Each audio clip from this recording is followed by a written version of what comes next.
bonjour à tous, mesdames et messieurs. Allez, tout le monde est dans la sauce. Tout le monde est dans la sauce du Cameroun. Voilà, c'est comme ça qu'on peut commencer cette émission. Parce que le Cameroun est champion d'Afrique. Félicitations à tous ces Camerounais qui nous regardent à travers le monde entier. Puis, chapeau pour ce sacre majuscule au niveau de la 31e Coupe d'Afrique des Nations. On est très heureux. Et elle aussi, elle est dans la sauce, mais dans la sauce des matinales. Eva Mani. Bonjour Marco, bonjour chez vous et merci d'être sur RTI. Félicitations, oui, à tous les Camerounais. Vous avez mis l'Égypte dans la sauce pour le plus grand bonheur de Marco. Et nous sommes là, très heureux d'être encore fidèles au poste pour cette matinale qui s'ouvre pour la deuxième semaine du mois de février. Merci encore une fois de votre fidélité. On parlera aujourd'hui Instant Vérité avec notre journaliste. On parlera également économie et d'agriculture. Est-ce que le succès de ce pays repose toujours sur l'agriculture et comment avoir une agriculture plus rentable? Ce sera donc à la fin de cette émission, sans oublier tous les détours que Marco connaît par cœur. La gym, l'humour, oui, le selfie, les petits-déj, le point route. Et ensuite les sourires, les biscuits d'Eva Mani et de votre serviteur. Exactement. Mais pour démarrer, parce que vous le savez, l'information occupe une place importante de cette matinale. D'ailleurs, vous aurez le JT dans quelques instants. Pour l'heure, elle a installé, elle fera la revue de presse également, mais elle est prête pour sa première intervention. C'est la titrologie. Fatim Djedje.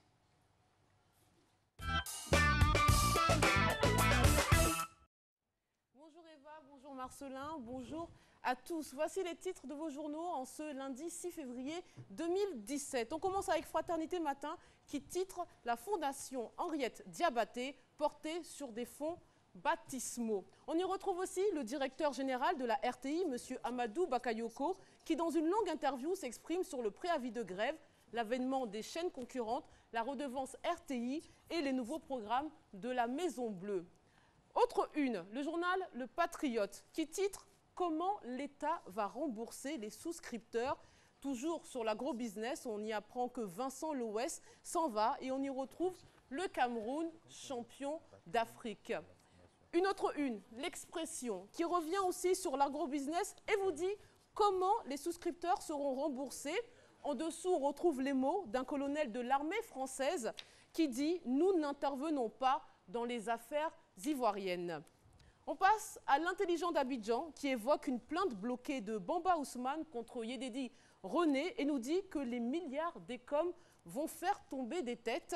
Le journal s'intéresse aussi aux douanes ivoiriennes et fait un retour sur les résultats du contrôleur général Issa Koulibaly.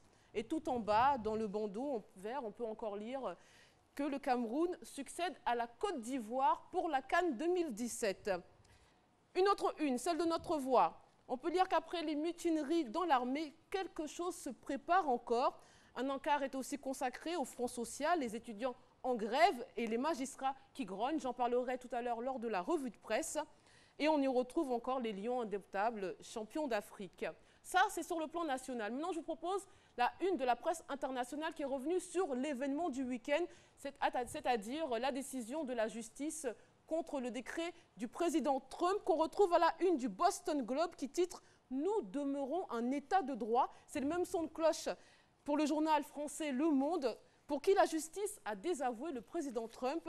On y retrouve aussi Benoît Hamon qui est désormais le candidat du Parti socialiste et il nous dit « Je ne changerai pas de cap ». C'était les titres. On se retrouve pour la revue de presse juste après le journal de 6h30. À tout à l'heure. Merci beaucoup Fatim Djedje. Elle a dit si bien après donc son émission hier du côté de Radio Côte d'Ivoire, ailleurs dans le monde. Elle est d'appoint, elle est d'aplomb, chauffée à blanc et en saumon, hein, ce sont les couleurs, pour une autre cavalcade tout au long de cette semaine. Nous sommes aujourd'hui le lundi 6 février 2017. Nous sommes très heureux d'être en votre compagnie dans cette émission réalisée par Christelle Akoussa. Les fondamentaux, Eva l'a dit, si bien dit avec son sourire et son entrain à l'entame de ce rendez-vous. Les fondamentaux sont là, l'humour, selfie, petit déjeuner, mais aussi et surtout, pour commencer, la bonne humeur, mais surtout dans un bon corps, très alerte et très physique, c'est la gym. Regardez.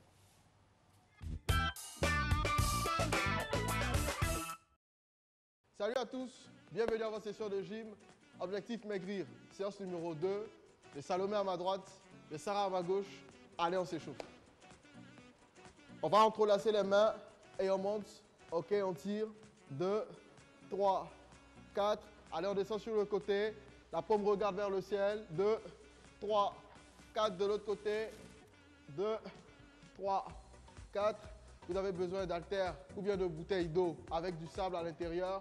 Donc prenez juste les haltères ou les bouteilles d'eau et on démarre. Allez, 1, 2, 3, 4. Encore. 1, 2, 3, 4. À gauche. 1, 2, 3, 4. Allez, allez, encore. 2, 3, 4. On s'incline légèrement vers l'avant. 2, 3, 4. Allez, on revient au milieu. 1, 2, 3, 4. À droite. 1, 2, 3, 4. Allez, on revient au milieu.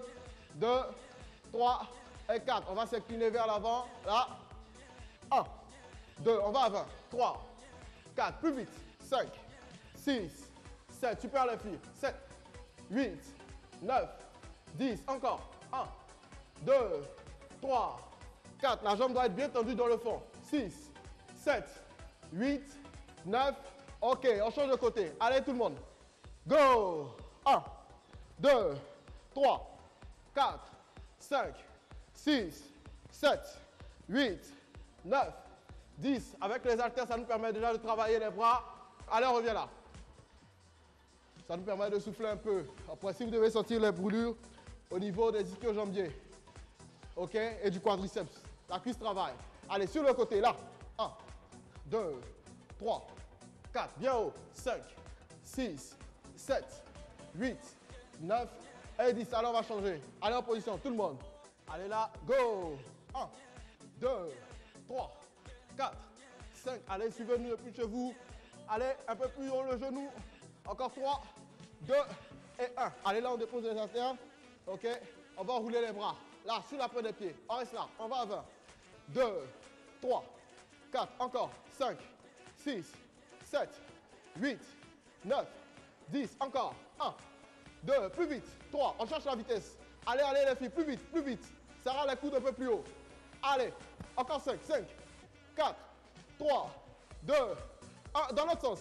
Allez, allez, allez, allez. Encore. Là, vous allez sentir que ça travaille les bras. OK? Allez, on souffle. Alors, pour ceux qui ont du mal avec les haltères, qui ont mal au bras, vous laissez les haltères. Les filles, vous laissez les haltères, vous faites les options. OK? Pour ceux qui sont en forme, vous récupérez vos haltères encore comme moi. OK? On part à gauche. 3, 2, 1. On tend les bras. Go! 1, 2. On fait ça 10 fois. 3, 4, 5, 6, 7, 8, 9, 10. On change. Allez les filles. Top, allons-y. 1, 2, 3, 4, 5, super. 6, 7, 8, 9. OK. Allez là, vous déposez vos haltères encore. Allez là, on souffle tout doucement. Allez, on relâche. Alors, le prochain exercice, c'est un exercice abdominaux. On vous a dit cardio renforcement et abdominaux, gainage de la sangle abdominale. Alors, on va se coucher, on va faire des crunchs. OK. On se met sur le dos, on plie les pieds, on relève la tête, le bas du dos reste bien collé au sol, le nombril bien rentré et on touche les genoux 20 fois. Top, allons-y. 1, 2, 3, 4, 5, 6, 7, 8, 9, 10. Vous devez trouver le moyen de respirer à chaque fois que vous faites cet exercice, comme ceci.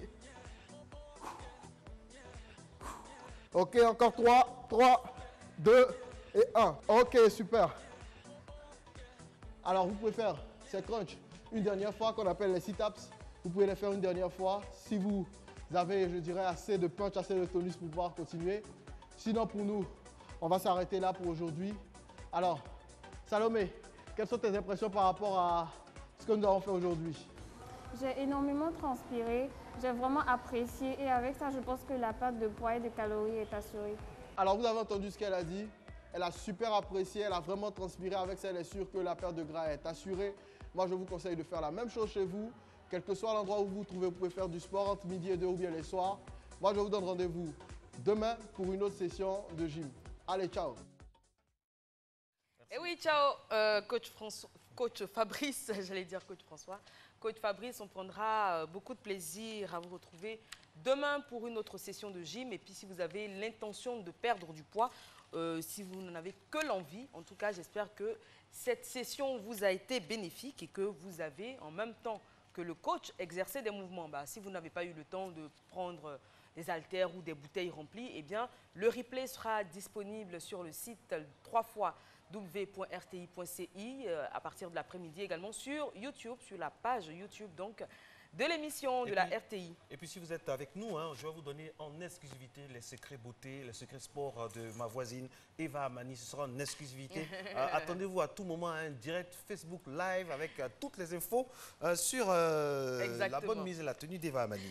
On va souhaiter une très bonne fête à toutes les Dorothées qui se célèbrent aujourd'hui. On en profite pour souhaiter donc bonne fête à Dorothée Adou du côté de Fréquence 2, la tata Dorothée Adou à qui on fait un gros bisou. Ah oui, bisous. Et tous les dérivés, Dorine, Doriane et Doris. Ah oui. Ah oui, il y a une chanteuse ivoirienne, oui, il y a la chanteuse ivoirienne qui s'appelle Doriane. J'espère que ce n'est pas son nom de scène et que c'est sa fête aujourd'hui. On lui souhaite une excellente fête à elle. Et puis il y a une chanson en Côte d'Ivoire, les plus anciens peut-être connaissent. Le chanteur s'appelle Titus, Doris, oui. Doris. Vous avez connu ça? Un peu plus tard. Vous avez connu ça? Un peu plus tard. À l'époque, nous, on avait déjà 30 ans, on était âgés déjà. C'est ça. En 64, quand on faisait la fête, Marco, vous n'étiez pas né. Nous avons eu droit à la titrologie, nous avons eu droit également à la gym. On va passer à présent à cette rubrique qui vous permet d'échanger avec nous. Jingle.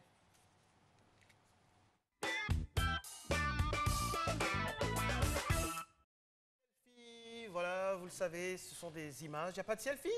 Ah, il n'y a pas de selfie, mais il faut qu'on nous mette le jingle alors, s'il n'y a pas de selfie. Ok, c'est pas grave. Alors, n'oubliez pas aujourd'hui, mesdames et messieurs, que nous sommes le 6 février 2017. 6 février 2017, donc en lieu et place du selfie. On a le point route qui va venir maintenant, sûrement. On y va.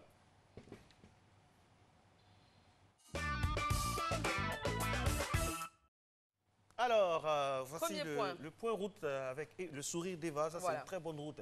Ça inspire pour prendre la route. Alors, je pense que vous êtes habitués désormais à cette rubrique et vous savez que notre tout premier point d'ancrage, c'est le boulevard Latry, voilà, aux deux plateaux, qui s'éveille, qui se réveille avec 2-3 voitures qui circulent pour l'instant. Mais cela augure une journée très, très, très laborieuse. D'ailleurs, c'est lundi. Ah oui, tous les défis voilà, sont là. Il ne reste plus qu'à les relever. Bon trajet à vous si vous passez par là. Alors, deuxième endroit que nous allons décortiquer maintenant dans le volet point route de cette première matinale. On va aller du côté. Si on n'a pas les images, on ne peut pas savoir. Voilà, merci. Nous sommes maintenant au boulevard Lagunaire. Là, le trafic est assez fluide. Là, le brouillard n'est pas trop de mise par rapport aux jours antérieurs. On pense que ça peut aller dans le sens Cocody Plateau ou dans le sens Marcory, Yopougon ou voilà, dans la zone sud ou la zone nord d'Abidjan. On se déplace à Abidjan Sud, la cité Nzassa nous accueille, c'est Trècheville bien évidemment et son grand carrefour très très coloré. Comment est-ce qu'on se réveille? Il y a déjà de la circulation, pas mal de circulation. C'est Koumassi ou... C'est Koumassi finalement. Koumassi, très bien. On est parti du côté de Koumassi, on a sauté Trècheville, mais vous avez pu vous en rendre compte. Beaucoup de circulation ce matin à Koumassi. Prudence. Prudence également de mise, mesdames et messieurs, du côté de Trècheville maintenant, au grand carrefour de Trècheville, on va dire ça comme ça, qui peut nous emmener à l'avenue 21, boulevard Giscard d'Estaing, la rue 12, pas loin. Donc dans tous ces sens-là, mesdames et messieurs, le trafic est fluide comme vous le constatez à l'instant. Et on va finir avec le pont de Gaulle. Le pont de Gaulle construit de 1964 à 1965, il traverse donc la lagune Ébrié. Et son architecte, c'est Henri Chaumette. Voilà, le pont de Gaulle qui se lève avec les voitures qui se déplacent. Il faut savoir que le pont de Gaulle a une largeur de 11 mètres et une longueur de 5 km 92. Oui, c'est moins que le pont le pont Henri Conan-Bédier, qui fait, je crois, 7 km. Mais bon, à vérifier. Et le pont, on ne le dira jamais assez, tout juste à côté, le pont Félix Houphouët-Boigny, donc fleuron de la grandeur de la Côte d'Ivoire, qui nous fait plaisir depuis les années 50 maintenant, il faut le dire. Merci beaucoup d'être avec nous, mesdames et messieurs. Aujourd'hui, c'est le 6 février 2017. On refait, on redit la date comme ça, parce que c'est une date importante qui a vu la naissance d'une icône mondiale de la musique. C'est la naissance de Robert Nesta Marley. C'est son jour de naissance, le 6 février. C'est un jour qui est était très apprécié. Normalement, on avait la musique, on avait un petit élément qui était prévu. Je ne sais pas s'il est là, mais en tout cas, ça chauffe du côté de l'Éthiopie et de la Jamaïque. Avec ce petit élément-là, on peut monter le son, s'il vous plaît, Christelle Akoussa, parce qu'aujourd'hui, quand même, c'est une icône que nous célébrons d'une certaine manière. Les gens sont habitués au 11 mai, mais sachez que Bob Marley, Robert Nesta Marley est né donc un 6 février et c'est jour de fête du côté de la Jamaïque et de l'Éthiopie. Très belle chanson, on va monter un peu le son, juste un peu, juste un peu.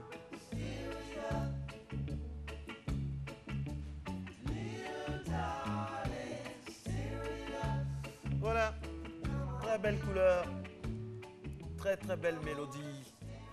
L'un des artistes les plus populaires, même après son décès. Il reste donc dans l'imagerie populaire comme l'artiste du siècle précédent, n'est-ce pas? Exactement, pour tous ceux qui sont férus de reggae, cette belle musique entraînante qui est également pleine de conseils, pleine de choses importantes sur la vie. Et la Côte d'Ivoire est une patrie du reggae également, parce qu'on a de grands reggaeman. On citera Alpha Blondy, Tikenja, Ismaël Isaac, etc., etc. Et puis il y a beaucoup de jeunes qui s'y adonnent à cette musique. Encouragement à vous. Le reggae, on le sait, chante également l'amour. Et oui, il chante également l'amour. Et comme on dit, un cœur qui aime ne perd pas l'espoir et croit à la promesse de l'amour, peu importe le temps. Wow. Et la rubrique qui vient, oui, l'horoscope ne nous dira pas autre chose. On regarde, on est très attentif et au besoin, on note ce qui vient.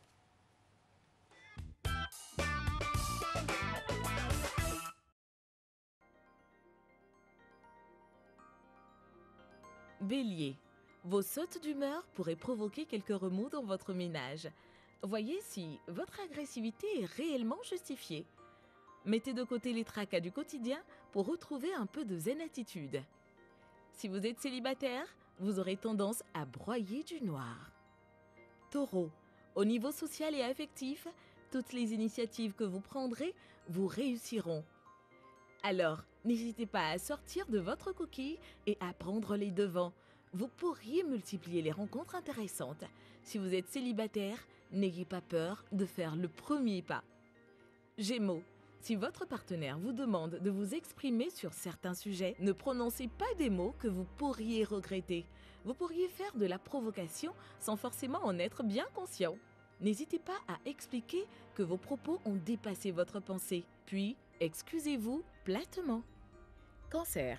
Dans le domaine affectif, il vous faudra décider de la bonne direction à prendre, car vos objectifs et vos désirs seront visiblement contradictoires. Cessez de courir plusieurs lièvres à la fois. Vous parviendrez alors à de meilleurs résultats. Évitez de perdre vos meilleurs soutiens. Lion. Si vous devez faire face à des problèmes causés par vos proches, évitez de perdre votre calme. Ne prenez surtout pas les critiques personnellement. Si vous parvenez à prendre de la distance, vous verrez que les difficultés se résoudront quasi d'elles-mêmes et que l'harmonie reviendra. Vierge, les relations que vous entretiendrez avec les personnes du sexe opposé seront très harmonieuses. Profitez de votre excellente cote de popularité pour multiplier les contacts. Votre charme sera votre meilleur atout. Appréciez chaque rencontre, car elles pourront toutes être enrichissantes. Balance. Vos propos pourront être mal interprétés et les plaisanteries les plus innocentes fort mal comprises.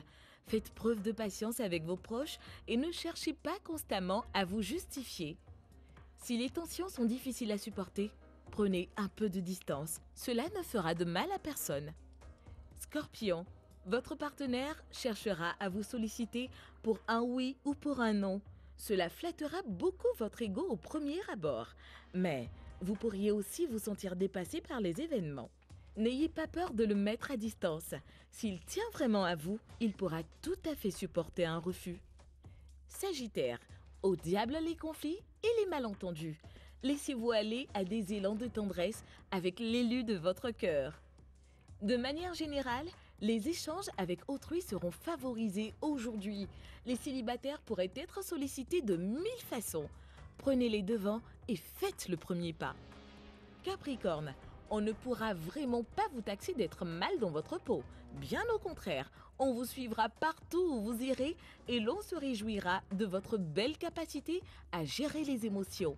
Profitez-en pour renforcer certains liens et ouvrir pleinement votre cœur à votre partenaire. Verseau, ne vous étonnez pas si l'on vous sollicite de toutes parts. Les astres sont favorables à votre vie sociale et sentimentale. Il y a fort à parier que vous ne passerez pas la soirée seul. Et pourquoi ne pas réunir tout votre petit monde autour d'un bon repas? Profitez de ces moments de bonheur. Poisson, l'harmonie sera au rendez-vous dans le domaine relationnel. Rien ne viendra troubler l'entente avec votre partenaire car vous saurez mettre les tracas à distance. Si vous êtes célibataire, vous profiterez d'échanges amicaux intenses. À moins que l'on ne vienne vous déclarer sa flamme. Retour sur le plateau de ces matinales. Nous allons recevoir dans quelques secondes seulement notre consultant au niveau sport, Serge Dacoury, qui viendra. Il peut venir directement sur ce plateau. Il viendra pour nous parler, entre autres, j'imagine qu'on aura des accents camerounais. Il aura un accent camerounais aujourd'hui, notre ami Serge Dacoury, qui nous parlera bien sûr de tout ce qui a rythmé cette finale de la 31e Coupe d'Afrique des Nations. Vous avez passé comment la soirée par rapport à ce match hier? Alors déjà, moi, vous étiez dans la sauce? Oui, j'étais dans la sauce. J'étais pour le Cameroun. Bien évidemment, je n'ai pas digéré ce que le Maroc nous a fait, l'Égypte nous a fait en 2006. Donc, je suis très rancunière et donc j'étais d'emblée pour le Cameroun. J'espérais de toutes mes forces qu'il remporte cette CAN-là. Et quand l'Égypte a marqué, j'étais quelque peu découragée. Et franchement, j'y croyais plus. Puis ensuite, un but, il y a l'autre but qui est refusé. Et puis le deuxième but est là, franchement. Et en plus, dans mon quartier, tout le monde a sauté. Je me suis rendu compte qu'on était une bonne majorité à supporter quand même le Cameroun. Et moi, pendant que Serge Dacoury s'installe, moi, ce qui m'a touché, et je me suis dit que dans le football, il y a quand même une justice divine. Rendez-vous compte, le Cameroun part amputé de 7 ou 8 joueurs, vraiment de gros calibre, qui refusent purement et simplement d'aller en sélection. Ils ne disent rien, ils acceptent, ils ont le dos rond, ils rasent pratiquement les murs, ils arrivent, ils font un match nul poussif contre le Burkina Faso. Et puis, finalement, ils se sont dit, la pierre qu'ont rejeté les bâtisseurs est devenue la principale de langue. Regardez le parcours. Et ça doit donner des leçons aux joueurs qui n'aiment pas venir dans les pays. Soit dit en passant. Ouais. Jingle.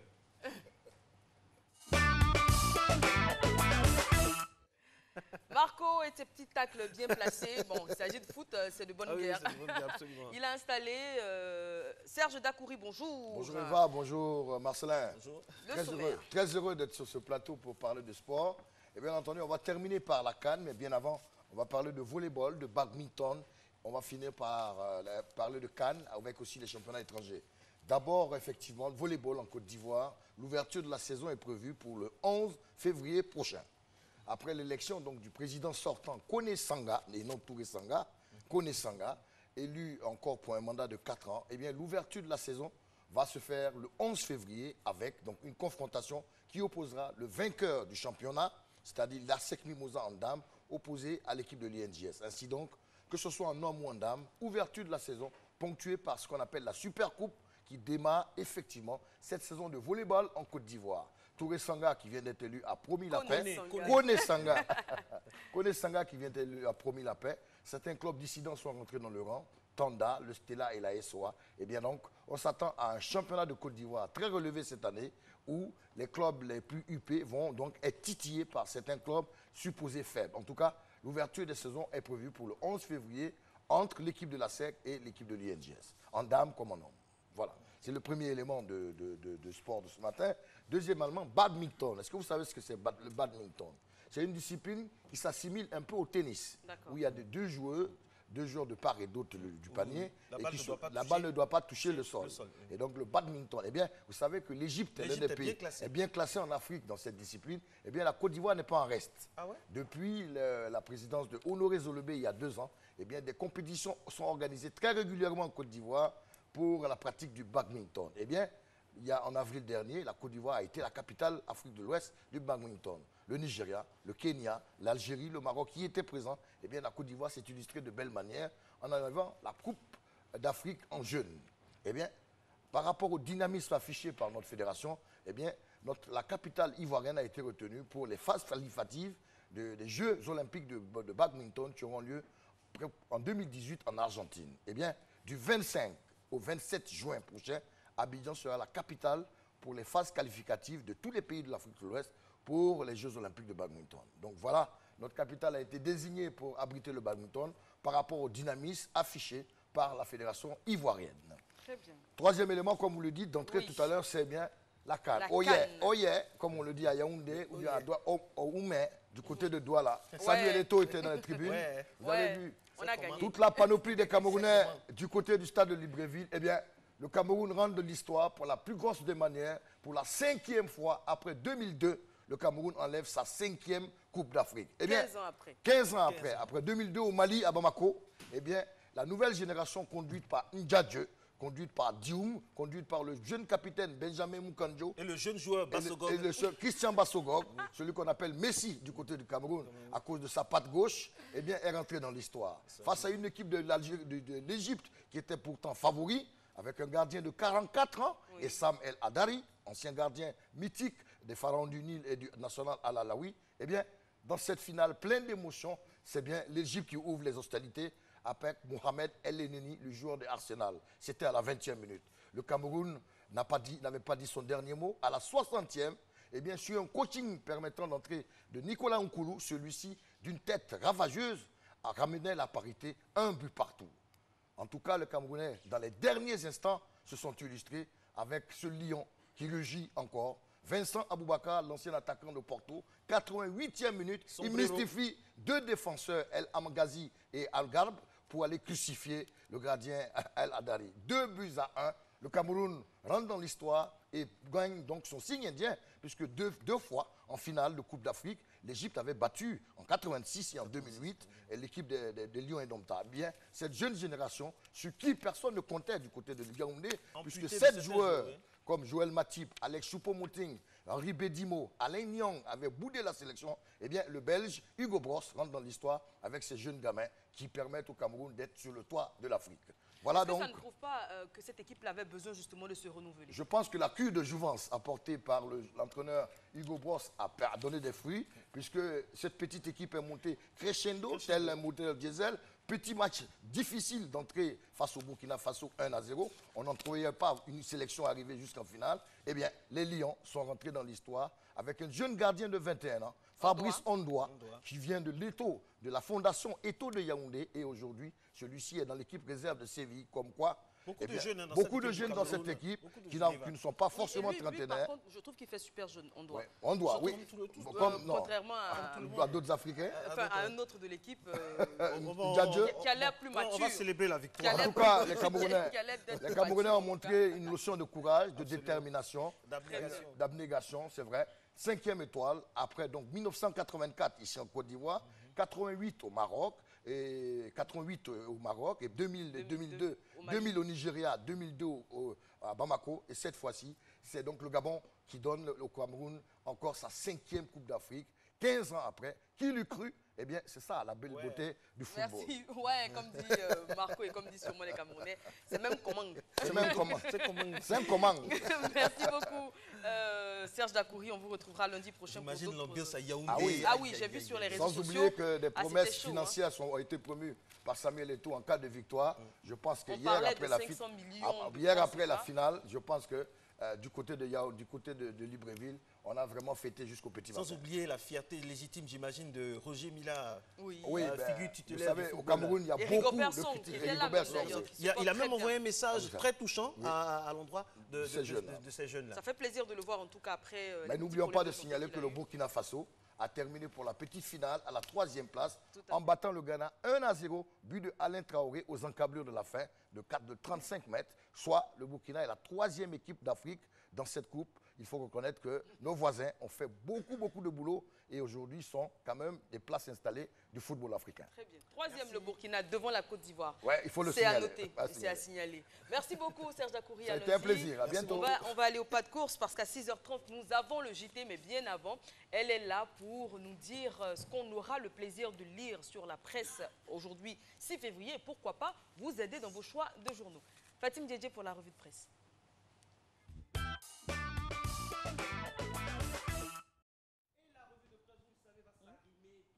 Au volet local, Fatim.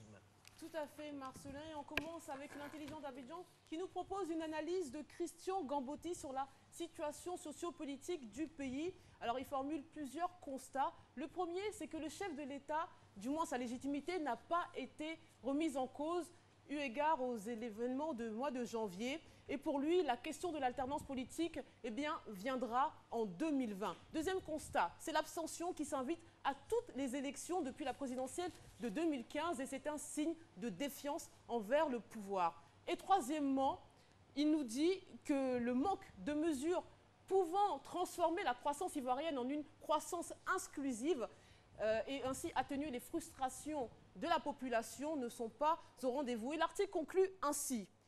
Il ne peut y avoir de stabilité politique sans justice sociale, mais il ne peut y avoir de justice sociale sans stabilité politique.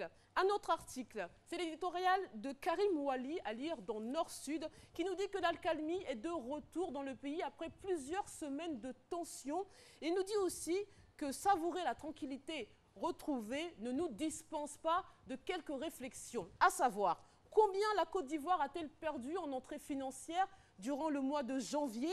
Combien y a-t-il eu de morts dans les hôpitaux pendant la grève? Et aussi, quelles sont les conséquences des 2 semaines de cours perdus par nos élèves? Un autre article dans le journal gouvernemental de Fraternité Matin qui s'intéresse à la campagne cacaoyère qui semble intenable pour les producteurs, qui en appelle à une solution d'urgence du gouvernement. On apprend que pour le seul port d'Abidjan, ce sont 670 camions remorques chargés de fèves de cacao qui sont immobilisés depuis le 28 novembre dernier et en attente d'être déchargés. Un autre article, cette fois-ci, l'opposition, notre voix. Après la grève des fonctionnaires de janvier, ce sont les étudiants qui prennent le relais depuis jeudi dernier dans les universités publiques de Cocody, Abobo Adjamé, Boaké, Daloa.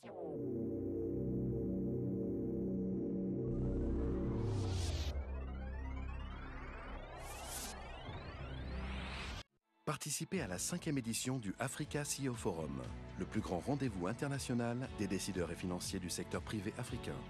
Profitez pleinement d'un large réseau actif et performant. Tissez des relations fortes et durables avec des investisseurs visionnaires et influents.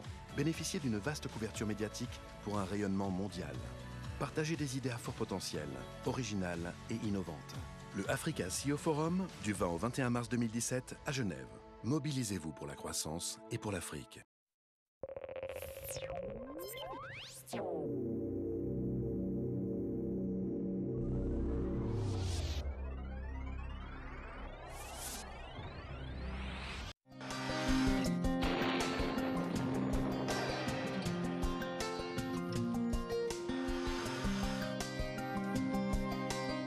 MTN, everywhere you go. Mesdames, Messieurs, bonjour et merci d'être des nôtres. Tôt ce matin, on aura du brouillard ou de la brume humide localisée dans la partie sud du pays. Le temps sera par la suite partiellement nuageux et progressivement ensoleillé. La matinée sera marquée par la présence de vent sec dans la bande centrale et sur le nord. Les températures au lever de ce jour, Abidjan nous donne 25 degrés, 24 degrés pour la ville d'Adiaké, 20 degrés à Bandoukou, 21 degrés pour Boaké, 24 à Daloa et à Dimbokro, 23 degrés dans la région du Go, 19 degrés pour deux villes, Korogo et Man, de la fraîcheur à Odiéné avec 17 degrés, 23 degrés pour San Pedro, 25 pour Sassandra, 23 pour Tabou et 24 à Yamoussoukro. Cet après-midi, l'insolation combinée à l'humidité favorisera des développements orageux accompagnés de pluie sur le littoral et le sud forestier, notamment dans le sud-ouest. Les vents secs resteront présents sur le nord et la bande centrale et occasionneront un temps de brume sèche.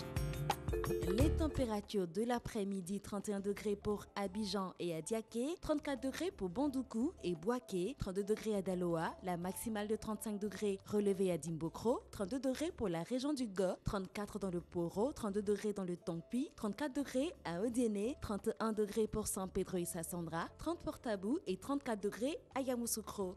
Merci à tous de nous avoir suivis. Passez un très bon lundi tout en suivant nos programmes.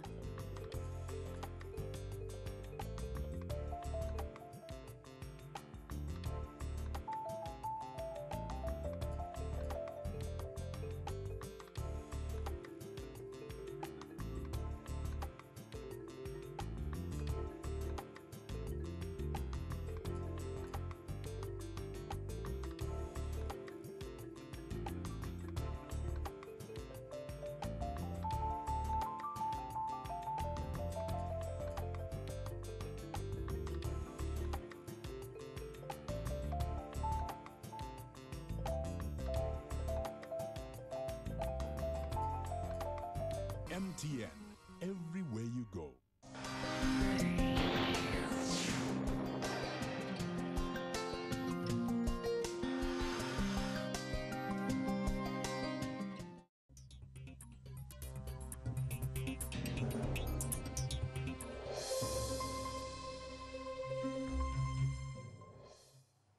Bonjour à tous et merci de suivre ce 6h30. Le Cameroun, vainqueur de la Coupe d'Afrique des Nations 2017, les Lions indomptables l'ont emporté par 2-1 face à l'Égypte hier lors de la finale au stade de l'Amitié de Libreville, décrochant ainsi leur 5e titre continental, le premier depuis 2002. Le monde entier commémore ce 6 février la journée internationale de lutte contre les mutilations génitales féminines, une pratique combattue en Côte d'Ivoire, mais qui n'est pas encore complètement éradiquée et contre laquelle le gouvernement s'engage à assurer une tolérance zéro. On écoute ce message du ministre Maria Toukoni. Ce lundi 6 février, journée internationale de la tolérance zéro à l'égard des mutilations génitales féminines, MGF. Le monde entier affiche sa détermination à éradiquer cette pratique, une forme de violence faite aux femmes. En Côte d'Ivoire, la lutte est axée sur l'excision, la forme de mutilation génitale la plus répandue dans le pays. Selon l'enquête démographique et de santé de 2012, 38% des femmes âgées de 15 à 45 ans ont été excisées. La ministre Maria Toukoni appelle à une synergie d'action pour mettre fin à cette pratique. Face à la persistance du phénomène, l'État de Côte d'Ivoire entend s'approprier les stratégies de lutte innovantes et assurer la coordination des interventions de toutes les parties prenantes, qu'il s'agisse des actions de prévention ou des actions de prise en charge holistique. La lutte contre l'excision interpelle la vigilance et la mobilisation de tous, autorités politiques, acteurs des médias et de la communication, jeunes, femmes, leaders communautaires, guides religieux, ONG nationales et internationales. En dépit des efforts consentis par le gouvernement en vue d'éradiquer l'excision, il existe encore des foyers de résistance. 19 ans après l'adoption de la loi sur les mutilations génitales féminines en Côte d'Ivoire, l'État ne ménagera aucun effort pour la répression à travers une application rigoureuse de la loi numéro 98-757 du 23 décembre 1998 relative à la lutte contre l'excision. Le gouvernement encourage toute la communauté nationale à mutualiser les efforts et à poursuivre la lutte avec détermination. Chacune de nos victoires sauvera des vies et la politique de tolérance zéro contre les mutilations génitales féminines en Côte d'Ivoire sera une réalité dans notre pays. Selon les experts, les mutilations génitales féminines constituent des actes de violation des droits humains et une grave menace pour la santé des filles et des femmes, notamment au plan psychologique, sexuel et procréatif. Africa 2.0 est une plateforme qui fait la promotion du leadership et de l'entrepreneuriat. Son but, faire des jeunes leaders et entrepreneurs des instruments accomplis pour le développement de l'Afrique. L'association a organisé récemment des forums itinérants dans la capitale économique ivoirienne. Franck Quadio. L'Afrique par les Africains, cela passe par la connexion des énergies et des compétences. Objectif de l'organisation Africa 2.0 qui œuvre à l'échelle continentale. Le rendez-vous d'Abidjan permettra aux jeunes entrepreneurs d'avenir d'entrer en contact avec des leaders accomplis et mieux s'imprégner de leurs expériences. Une société est généralement constituée de 5% qui sont portés, de 90% que la masse porte et de 5% d'élites ou de leaders qui portent le reste. Si l'Afrique est capable de produire par un dialogue intergénérationnel un taux de leaders beaucoup plus important, mais tant quantitativement que qualitativement, là on aura vraiment une génération qui pourra devenir championne du monde. Et c'est parce que c'est l'enjeu aujourd'hui. Le moyen choisi, le mentoring, permettre à chaque jeune entrepreneur d'établir une relation de coaching avec des leaders accomplis, projets innovants, charisme pour des perspectives heureuses pour l'Afrique. On identifie que l'une des bases justement pour pouvoir accompagner cette nouvelle vision de l'Afrique, c'est de passer par la jeunesse et c'est de leur offrir de nouveaux chemins, de nouvelles possibilités.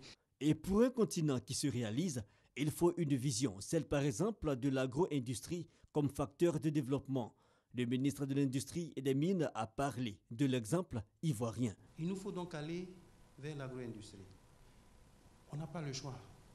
C'est une obligation. Pourquoi? Parce que en transformant, en ayant de la valeur ajoutée, d'abord on crée de la richesse, on évite l'impact de la fluctuation des cours des matières premières. Avoir un accompagnement de nos autorités étatiques. Deuxièmement, nous avons besoin d'avoir des entrepreneurs qui sont stimulés et poussés non seulement par les facilités qui sont mises en place, mais également par des financements qui soient effectifs. Panel et présentation de start-up novatrices, entre autres, au programme. Prochaine étape d'Africa 2.0, le Kenya et le Sénégal. La Banque africaine de développement a remis récemment à la direction du foncier rural du ministère de l'Agriculture et du développement rural du matériel roulant. Plus de 1700 territoires de villages des régions du Grand Ouest et du Nord-Ouest en bénéficieront. Une façon pour la BAD d'aider au renforcement de l'inclusion et la cohésion sociale. À Noël Nyagnou. C'est un ministre visiblement heureux qui reçoit de façon symbolique des mains du directeur général du plan, au nom du ministre du Plan et du Développement, les clés d'un des 15 véhicules et 75 motos. Parce que cet acte marque le début de la mise en œuvre de sa vision de l'administration agricole et du développement rural pour l'année 2017. Ce matériel roulant sera mis à la disposition de la direction du foncier rural, des directions régionales et départementales des régions du Grand Ouest et du Nord-Est de la Côte d'Ivoire. Dotés ainsi de moyens conséquents, les agents des dites directions iront à la rencontre des populations pour créer des comités villageois du foncier rural avec comme impact premier réduire les conflits intercommunautaires. De plus, organiser des campagnes de sensibilisation sur le code du foncier, sur les droits de succession de la femme en matière du foncier rural. Enfin, procéder à la délimitation de 1761 villages des régions du Grand Ouest et du Nord-Est. Toutes choses qui vont contribuer au renforcement de l'inclusion et de la cohésion sociale. Montant total de l'appui budgétaire de la BAD, Banque africaine de développement, 3,8 milliards de francs CFA, qui a permis l'acquisition de ce matériel roulant d'une valeur de 368 312 998 francs CFA. 600 matelas d'une valeur de près de 20 millions de francs CFA vont permettre d'améliorer les conditions de vie et de travail des militaires. Ils ont été offerts par 2 opérateurs économiques qui entendaient ainsi faire un geste citoyen. Je vous conduis dans la commune de Yopougon pour découvrir un espace. Autrefois un lieu délaissé, ce jardin public est devenu aujourd'hui un véritable havre de paix et un lieu de détente.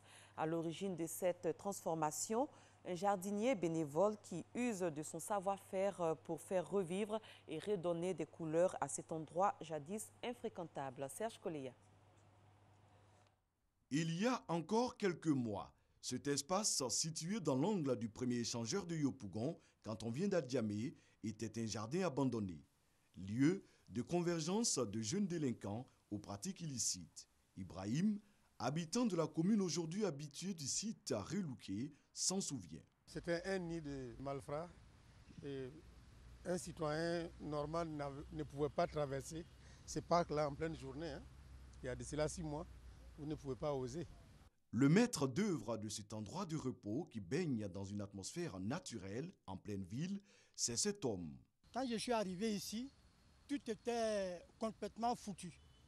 C'était la poubelle, donc il fallait prendre la machette, la daba pour nettoyer au fur et à mesure. Il a vraiment mis de l'ordre. Et dans ses débuts, la police pouvait faire 2 ou 3 passages ici par semaine hein, pour rafler les gens. Et depuis un certain temps, la police a constaté que l'ordre est revenu. Amoureux de la nature, cet ancien agent de bureau, âgé de 58 ans, se bat tous les jours pour donner fière allure à cet espace. Des nattes, des hamacs, des lits dressés dans un environnement sain qui attire forcément. Il y a un jour bleu, puis j'ai passé dans un taxi, puis j'ai vu le coin étant bien propre, entretenu. Bon, j'ai dit, bon, ce coin, en tout cas, un dimanche, j'ai venu me reposer comme ça ici. Ce qui m'amène ici, c'est l'air que je respire, la quiétude, un peu la tranquillité. L'espace, c'est bien cool, quoi. C'est génial. Bon, pas d'emmerdement, bien propre. Raison pour laquelle ici ça me permet de travailler dans la tranquillité, sans emmerdement. Jeune couple, travailleurs en quête d'inspiration, groupe d'amis, solitaires, prenant du repos en toute quiétude, l'endroit respire désormais la vie. Zoumana, ce jardinier bénévole, n'est pas à sa première expérience. Il a déjà redonné des couleurs à un autre jardin en souffrance, celui du plateau, situé entre le palais de justice et le stade Félix Houphouët-Boigny. Pour lui, il faut réhabiliter les jardins d'Abidjan qui se meurent pour la plupart. Vous voyez un peu, presque les jardins, il y en a un peu partout à Abidjan. Il y en a dans toutes les communes. Mais les jardins sont mal entretenus, c'est même fréquenté par des fous.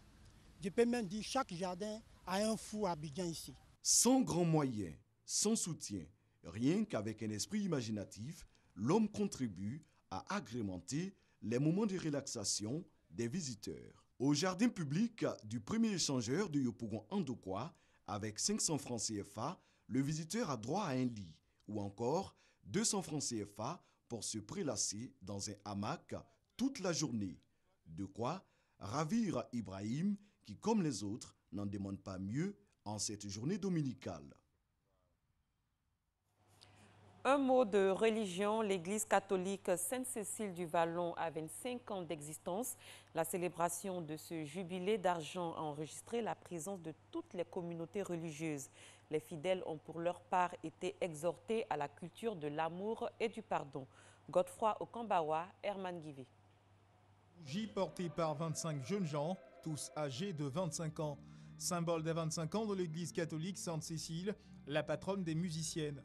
Nous sommes aux Deux Plateaux Vallon, dans la commune de Cocody. 25 ans de partage, d'amour et surtout de marche à la suite du Christ pour cette communauté chrétienne. L'Église a 25 ans. Pour nous, c'est vraiment une immense joie, un immense plaisir.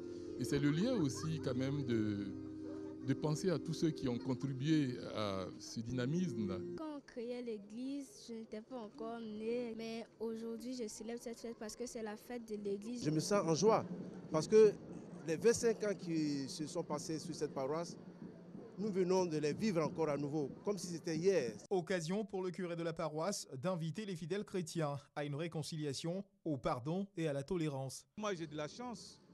Je viens à peine d'arriver sur la paroisse l'année dernière seulement. Et puis voilà que nous sommes en plein jubilé d'argent.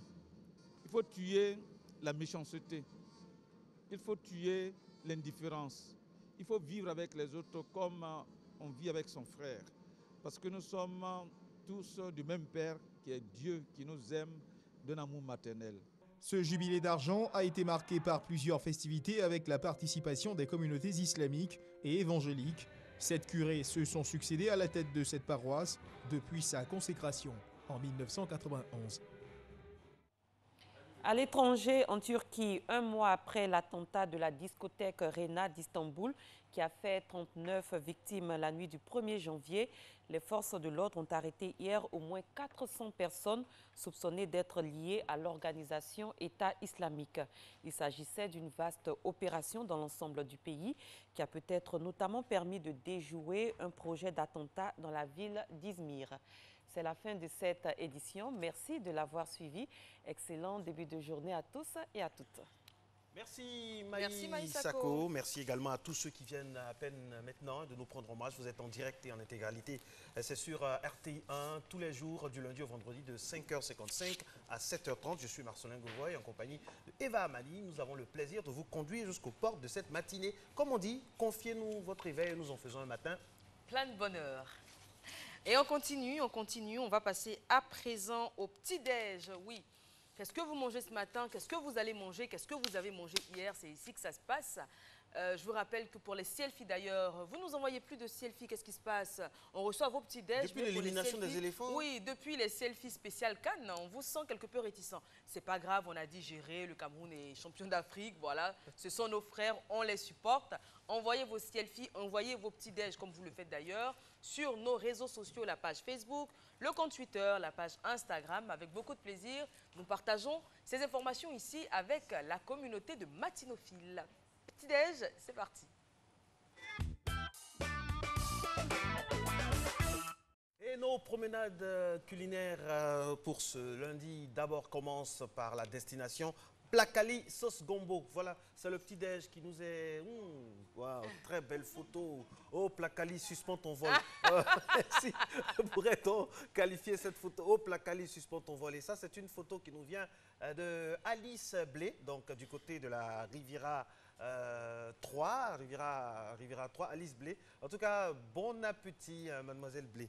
Oui, bon appétit à vous et bon appétit à Marco également, qui est un adepte de Plakali sauce gombo. D'ailleurs, Oufekro le connaît. Et la tata d'Oufekro connaît tout ce qu'il aime. Les crabes, il dit comme d'habitude, et puis son Plakali. C'est un plat qui est reconnu par l'Organisation mondiale de la santé. Exactement. On va passer au deuxième petit-déj. C'est du riz gras couché. On précise qu'il est couché. Hein. Quand on dit couché en Côte d'Ivoire, c'est le riz gras de la veille, bien évidemment. Donc, riz gras couché envoyé par M. Sanogo Alain. Lui se trouve en ce moment à Guiglo, voilà, qui mange son riz gras couché. Excellent appétit à vous. Le riz gras couché. Et le plat préféré d'Eva, puisqu'il faut être démocrate, le plat préféré d'Eva, c'est le cléba, cher à nos amis de l'Ouest. Vous allez avoir une photo bientôt. Merci d'être avec nous. On va aller au pas de course maintenant pour l'instant vérité. Après avoir reçu, il y a quelques semaines, le directeur général de l'ONI, Gabriel Zani, est toujours là pour ce matin. Elle va rencontrer M. Ali Ouattara, président pour la coalition ivoirienne de la CPI. Entretien, c'est parti.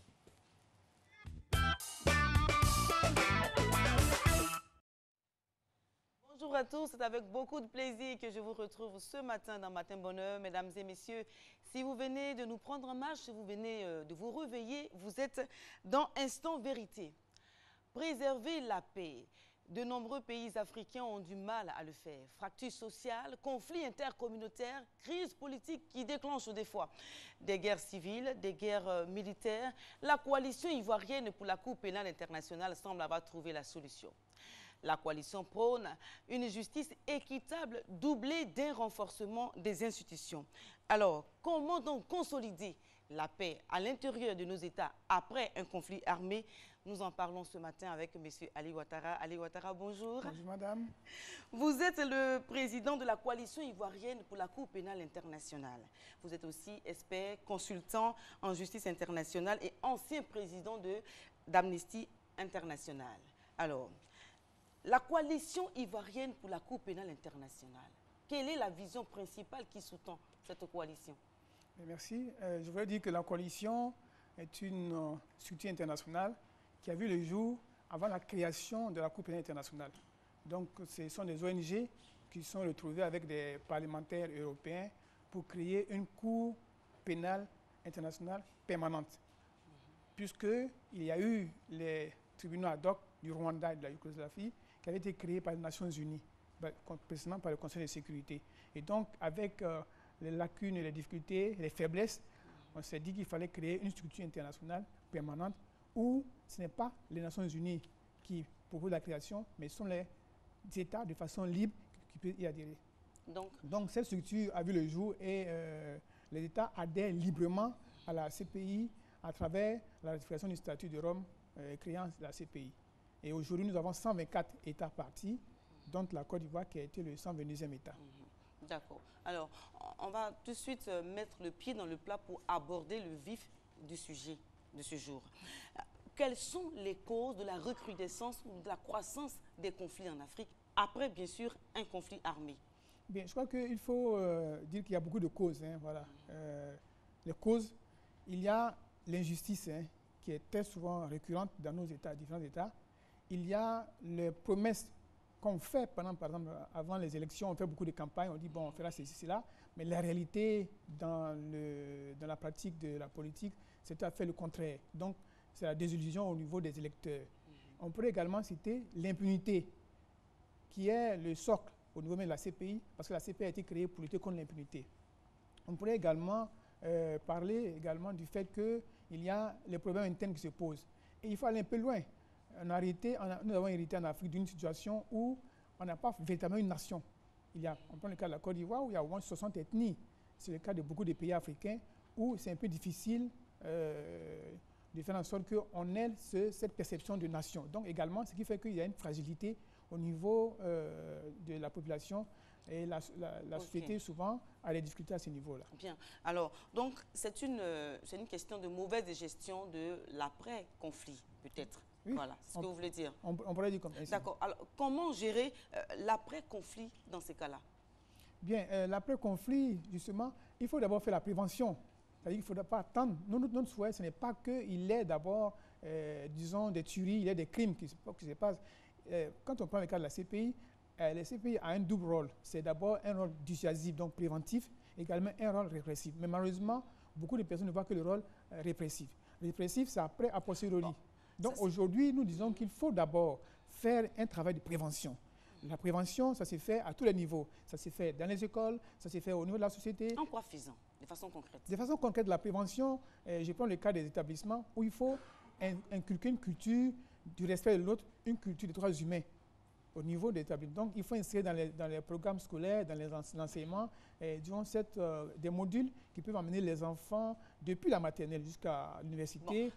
Bon, on a constaté, pardonnez-moi de vous couper, on a constaté tout simplement en Afrique qu'après un conflit armé, dans un pays, prenons le cas du Burundi par exemple, voilà, après un conflit dans ce pays-là est encore en conflit. Donc, c'est comme si on n'a pas pris, on n'a pas tiré le son du conflit qui vient juste de finir. Enfin, voilà. Comment se fait-il qu'après un conflit, il y a encore un autre conflit qui éclate? En fait, souvent, c'est la gestion du conflit qui pose un problème. Vous savez, quand on prend... En Afrique, comment on gère ça? Oui, justement, c'est ça qui est le problème. En fait, c'est-à-dire que lorsque on prend dans la résolution de conflits, on dit qu'il faut tenir compte, il faut impliquer, ça doit être inclusif en fait. Très souvent, ce sont les politiques qui essaient de résoudre le conflit. Alors que eux, souvent, ils se retrouvent, mais la population en tant que telle, elle n'a pas l'opportunité... Vous voulez parler de la manipulation politique? Bien sûr. Donc, la population elle-même n'a pas l'opportunité de pouvoir être impliquée véritablement dans la gestion de conflit. Vous savez, au niveau des Nations Unies, il y a même une résolution qui demande à ce que la société civile et les femmes particulièrement soient impliquées dans la gestion de conflit.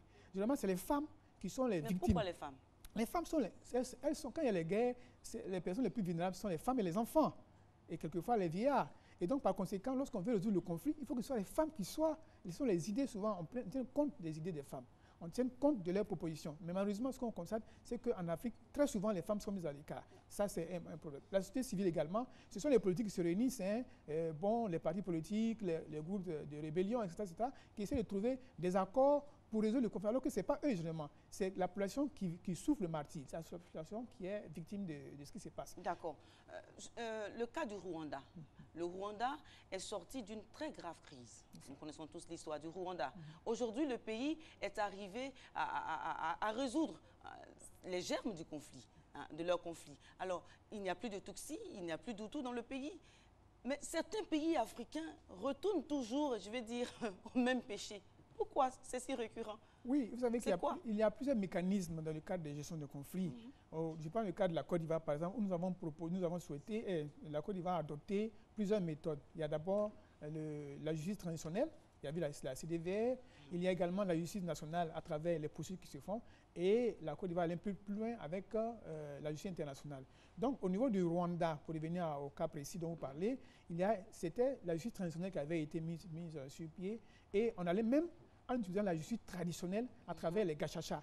Donc, les gachacha qui permettaient à ce que les tribunaux coutumiers puissent juger, disons, des personnes qui ont commis des crimes, qui ont commis des crimes, et avec le pardon des bourreaux, de façon symbolique, il fallait donner quelque chose pour que ces personnes-là puissent être acceptées par la population. Donc, le Rwanda a pu résoudre ce conflit parce que le pays a adopté peut-être plusieurs systèmes de gestion de conflits, peut-être en utilisant la tradition, hein, et en même temps en utilisant, bon, je vais dire la démocratie, peut-être à l'occidental, ce que vous voulez expliquer. Alors, on va être beaucoup plus précis cette fois-ci.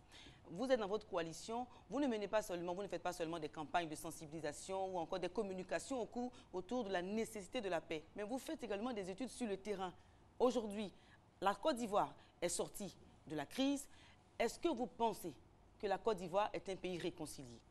Bien, la Côte d'Ivoire est sortie de la crise, ça on n'en doute pas, mais la réconciliation est un long processus. Et nous ne pouvons pas dire de façon systématique que la Côte d'Ivoire est réconciliée. Ça, il faut être... Non, dites-moi oui ou non si la Côte d'Ivoire est réconciliée. Non, c'est-à-dire que la Côte d'Ivoire, la réconciliation, c'est un processus. Voilà, donc on ne peut pas systématiquement dire aujourd'hui qu'à 100% la Côte d'Ivoire est réconciliée. La Côte d'Ivoire a commencé à être réconciliée, c'est ce qu'on peut dire. Puisque dans les études que nous avons menées, il y a une perception d'une justice à double vitesse au niveau de la Côte d'Ivoire.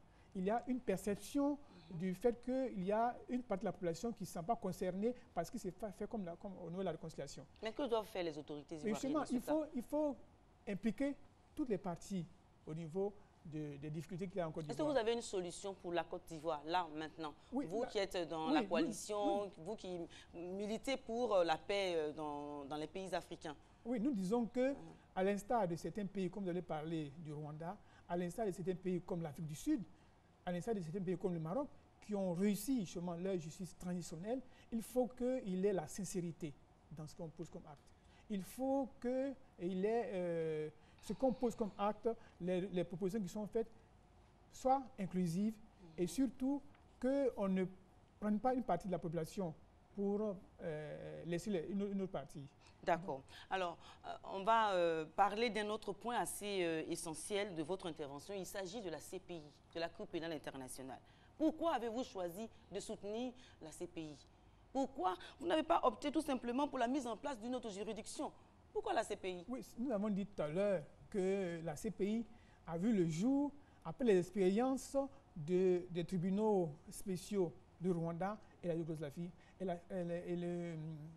Ces tribunaux ont été créés par l'émanation du Conseil de sécurité. Donc, le Conseil de sécurité est une structure un peu politique. Et donc, nous avons dit qu'il était bon qu'il ait une structure internationale où on adhère librement. Et donc, notre souci, c'est la lutte contre l'impunité.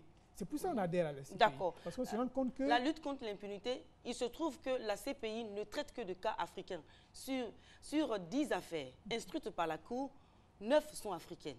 Dites-moi, l'impunité, ça se situe au niveau de l'Afrique? C'est l'impression que ça donne. C'est cette mauvaise perception justement de la Cour. Et malheureusement, avec la manipulation de syndicats de chefs d'État, il faut le dire, c'est un syndicat de chefs d'État qui est soutenu par quelques intellectuels africains qui essaient de manipuler et de désinformer. Ce sont les chefs d'État africains qui manipulent qui? Qui manipulent la population africaine, malheureusement les citoyens africains. Parce que dans la réalité, c'est ce que vous êtes en train de dire, quand on prend les différentes affaires au niveau de la Cour, comme vous le savez, la CPI, les États adhèrent librement. Dans les différentes affaires en cours, la grande majorité, plus de 90% de ces affaires-là ont été demandées par les chefs d'État eux-mêmes. Vous prenez le cas de la Côte d'Ivoire, c'est l'ancien président qui a demandé à ce que la CPI vienne en Côte d'Ivoire. Vous prenez le cas de l'Ouganda, c'est le président ougandais qui a demandé à ce que la CPI vienne. Et maintenant, pourquoi il se rétracte? Justement parce que lorsque la CPI essaie d'être impartiale et d'être équitable, dans les enquêtes de façon générale, on se rend compte que ceux qui ont demandé que la CPI intervienne dans leur État, les poursuites, les enquêtes souvent arrivent vers leurs proches et souvent vers eux-mêmes. Donc ils se rétractent au dernier moment. Et c'est le cas dans beaucoup de pays africains où au dernier moment, on avait pensé qu'on pouvait utiliser la CPI pour pouvoir, disons, brimer son opposition ou bien pour pouvoir arrêter certaines personnalités de l'opposition ou bien de la rébellion. Mais au dernier moment, on se rend compte que la CPI, dans sa quête d'équité, mène les enquêtes et tend à émettre souvent des mandats d'arrêt contre ces personnalités. Les pays africains se trouvent, pour ainsi dire, pris entre le marteau et l'enclume au fil des enquêtes de la CPI. Alors donc, on va aujourd'hui, Monsieur Ali Ouattara, le temps qui est vraiment imparti est arrivé à terme. Alors, donc, mesdames et messieurs, on va tout simplement retenir que la préservation de la paix passe nécessairement par une justice équitable, par l'éducation, comme vous venez de dire, par le renforcement de la justice. Par l'implication également des femmes, l'implication des femmes, la société civile et tout ça. Donc, d'où le combat de la coalition ivoirienne pour la Cour pénale internationale de plaider pour le maintien des pays au sein de la CPI et d'inviter les États africains à préserver la paix. Voilà, donc, mesdames et messieurs, c'est la fin de cette rubrique Instant Vérité. Restez avec nous sur RTI 1, Matin Bonheur se poursuit. Oui, merci Gabriel. Merci à votre invité également. Matin Bonheur se poursuit, comme tous les matins de 555, comme le dit Marco. C'est le code d'entrée, ah, hein. Oui. 555, 730. Et pour sortir, ce sera le 730. On va y aller, on va passer à présent à la thématique et aujourd'hui le thème va fortement vous intéresser, madame, monsieur, oui. Il sera question d'agriculture avec notre invité déjà installé, monsieur Ran Gilad Lévy. Bonjour. Bonjour. Soyez le bienvenu sur ce plateau, on parlera avec vous dans quelques instants. Pour l'heure, je vous invite à suivre cet élément explicatif. À tout de suite.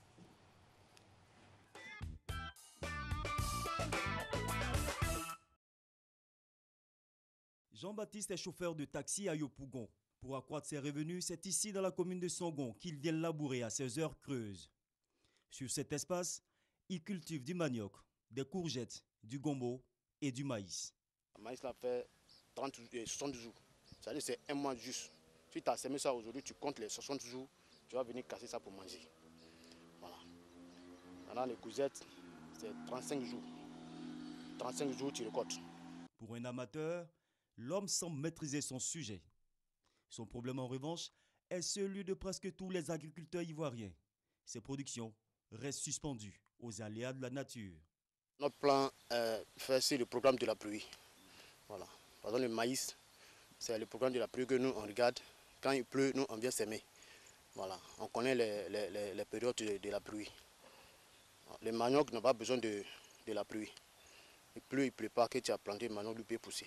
Imprévisible nature. Pourtant, le succès économique de la Côte d'Ivoire repose sur l'agriculture. Premier pays producteur de cacao. Premier pays africain exportateur de mangue sur le marché européen. Grand producteur de vivriers, on parle de 8 millions de tonnes par an. Un succès qui pourrait bien s'accroître si, pour pallier aux aléas de la nature, les acteurs se mettaient aux techniques culturelles, telles que la micro-irrigation, connue sous le nom de goutte à goutte, et l'hydroponie, appelée aussi agriculture hors sol. Personnellement, je vois que c'est une bonne initiative. Bon, souvent, cette histoire des changements climatiques, là, souvent il faut attendre, soit il y a des cultures où on doit attendre forcément la pluie pour pouvoir chose. Or, s'il y a, comment dirais-je, il y a cette technique-là, je pense que ça peut aider les paysans à pouvoir travailler plus aisément. Des techniques efficaces, mais qui demandent en effet beaucoup de moyens financiers. Si j'avais les moyens même là, j'en ai beaucoup de besoin de ça. Parce que si tu as ça, il y a les courgettes que là tu peux mettre, ça peut réussir. Parce que les courgettes n'aiment pas la pluie.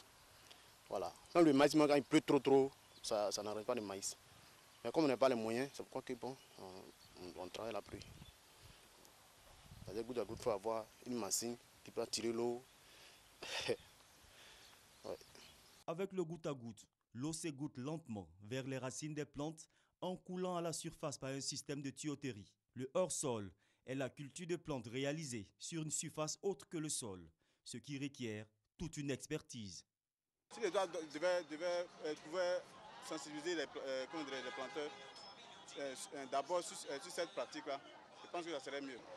Ça peut permettre à la Côte d'Ivoire de garder son rang sur l'échiquier international et puis permettre aux investisseurs de venir faire une formation à certaines personnes pour pouvoir valoriser la technique.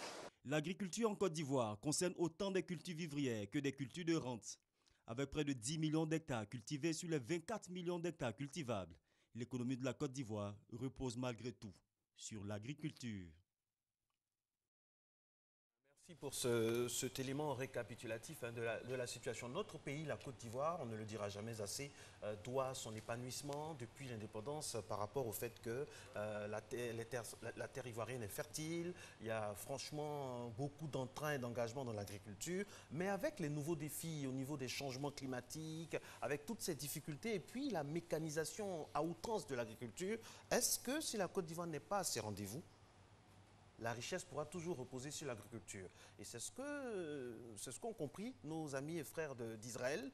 Et c'est la raison pour laquelle nous avons sur ce plateau M. Ran qui va nous expliquer un peu. C'est un peu dans la situation dans laquelle votre pays, Israël, se trouve, avec un contexte difficile, mais toujours arriver quand même à produire et à être parmi les premiers du monde. C'est quoi la recette? Bonjour, la recette bienvenue. est très simple. On n'a pas de choix. Nous sommes entourés de voisins qui sont contre nous. On ne peut pas aller chez eux pour acheter des manger. On a été obligé à développer notre technique et puis travailler la terre pour gagner la terre, pour gagner notre manger. On n'avait pas à manger. Alors au lieu d'y aller échanger chaque terre tous les jours comme les villageois ils font ici, nous travaillons la même terre continuellement, toute l'année, pluie, pas pluie, ça reste la même. On arrose, on a des méthodes de tourner la terre et travailler la terre. Et puis pour ça, on a monté de quantité de 5 à 10 tonnes par hectare, on a monté maintenant à 80, et puis ça peut monter encore. Ça dépend beaucoup, beaucoup le courage que les gens ils ont. Ici, vous avez une grâce, vous avez une terre incroyable. Même sur cette petite film qu'on a vu tout à l'heure, moi j'ai déjà vu pas juste les difficultés des personnes, les manques de savoir. Les manques de savoir. Si vous avez vu là-bas, sur sa terre avec le maïs, il a planté en gros 4 plantes sur 1 mètre carré. Nous, on plante 20. Est-ce que vous comprenez la différence? Oui, on voit bien et on l'a dit, on le sait, Israël donc, est un pays à 50% désert. Marco l'a dit, vous êtes autosuffisant alimentaire et vous venez de nous expliquer que la même terre sert à tout travailler et cela toute l'année. Est-ce que finalement cela n'appauvrit pas le sol? Et sinon, quelles sont ces techniques et technologies que vous avez mis en place pour dévier ces difficultés et les contourner? Il y a 60 ans, à cause des problèmes de l'eau, et à cause des problèmes que 50% de notre terre est désertique, on a inventé déjà les gouttes à gouttes. C'est ça que vous avez parlé dernièrement, vous parlez de ça tout le temps.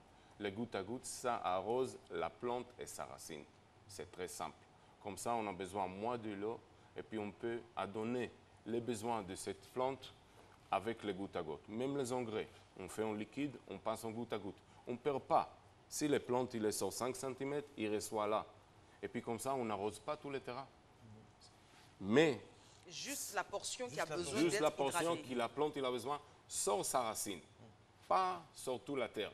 Comme ça, on accumule actuellement 30% de quantité des engrais que vous mettez, et puis 30% de quantité de l'eau qu'il faut arroser. Et puis nous, on n'attend pas la pluie, comme il n'y a pas chez nous.